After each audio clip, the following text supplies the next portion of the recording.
উচ্চশিক্ষিত যুবক যুবতীরা আজ কর্মহীন ও দিশাহীন, অথচ তাদের অপরাধ কি? তারা শিক্ষিত, এটাই তাদের অপরাধ। প্রাইমারি বা কিন্ডারগার্টেন থেকে পোস্ট গ্র্যাজুয়েট পর্যন্ত প্রায় 20 বছর খেয়ে না খেয়ে সব শখ আহ্লাদ ত্যাগ করে, কত স্বপ্নকে ঘুমিয়ে রেখে, কত ইচ্ছেকে পরে পূরণ হবে এই ভুল বুঝিয়ে সে পড়াশোনা করেছে।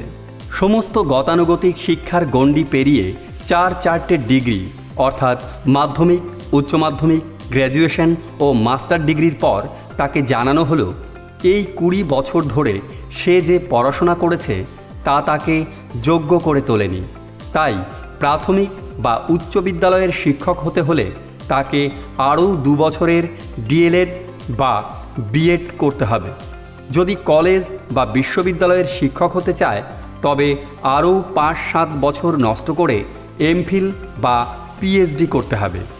তারপর নেট, সেট, গেট ইত্যাদি সর্বভারতীয় পরীক্ষায় উত্তীর্ণ হতে হবে। কথা মতো বিএড, এমফিল, পিএইচডি করার পরে যখন চাকরি চাইতে গেল তখন দেখল পুরো নিয়োগ প্রক্রিয়াটাই বন্ধ হয়ে গেছে সরকারি স্তরে দুর্নীতির কারণে। বুঝতে পারল শিক্ষকতার লাইনে আর কিছু হবে না। তাই ভাবল বিকল্প কিছুর চেষ্টা করতে, মানে UPSC, WBCS, SSC, bank, rail ও অন্যান্য কম্পিটিটিভ এক্সাম। সেদিকে পা বাড়িয়ে দেখল গতানুগতিক শিক্ষা তাকে প্রথম 15 বছরে অর্থাৎ মাধ্যমিক পর্যন্ত যা কিছু শিখিয়েছিল পরবর্তী 7-8 বছরে অর্থাৎ উচ্চ মাধ্যমিক থেকে পিএইচডি পর্যন্ত সে সব কিছুই ভুলিয়ে দিয়েছে। কাজেই এখন সেই কম্পিটিটিভ এক্সামের জন্য তাকে আবার নতুন করে ইতিহাস, ভূগোল, রাজনীতি, অর্থনীতি, দর্শন, সমাজ, সংস্কৃতি সব কিছুই পড়তে হবে।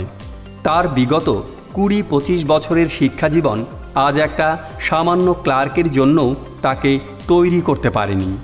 তাহলে সেই শিক্ষার বাস্তব জীবনে প্রয়োগ কোথায়?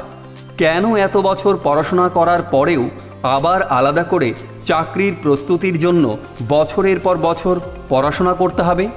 কেন স্কুল, কলেজ, বিশ্ববিদ্যালয় তার জীবন থেকে এতগুলো বছর কেড়ে নিল, অথচ কোনো কিছুর জন্যই তাকে যোগ্য করে তুলতে পারল না?